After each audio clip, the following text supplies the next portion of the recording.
Encore un petit exercice pour essayer de vous aider à optimiser l'ouverture intérieure de votre bouche. Vous savez, on parle des fois d'avoir comme une patate chaude dans la bouche, c'est-à-dire que en fait, on peut pas fermer la bouche parce qu'il y a une patate imaginaire évidemment qui est très chaude et ça fait comme ça, on n'arrive pas à la fermer.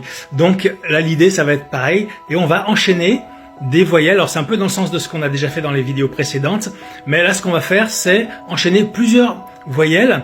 Donc toujours par deux, en essayant de garder l'intérieur de la bouche ouvert, alors un peu l'extérieur, mais l'extérieur on est obligé de l'adapter à la voyelle qu'on veut faire, mais on va essayer de garder l'intérieur ouvert au maximum, évidemment, de ce qui est possible.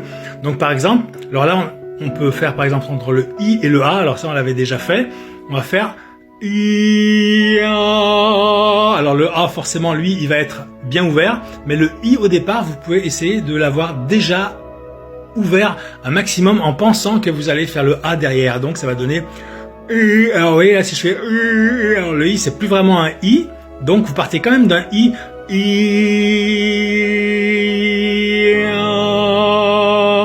et après vous pouvez revenir sur le I en essayant de l'avoir plus ouvert à la fin de l'exercice qu'au début, donc ça va donner I,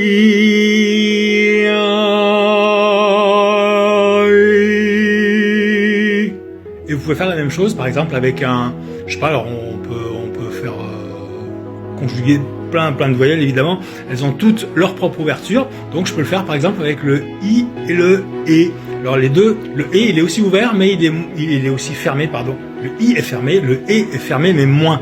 Et ce qui se passe, c'est que vous allez essayer de faire sentir cette différence, donc à votre ressenti donc d'ouverture de mâchoire. Je dis ressenti parce qu'en fait, quand on le fait pas devant un miroir, on a une impression qui n'est pas toujours exactement le reflet de la réalité. Donc là, par exemple, vous faites I,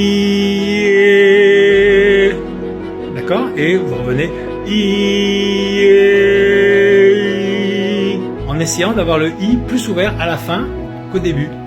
Voilà, et vous pouvez faire ça avec, je sais pas moi, un O, un I, O, I.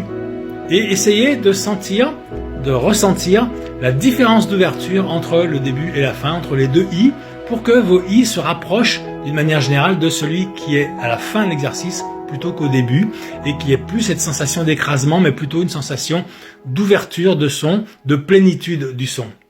Voilà, prochain exercice. Si vous vous abonnez, allez, ciao!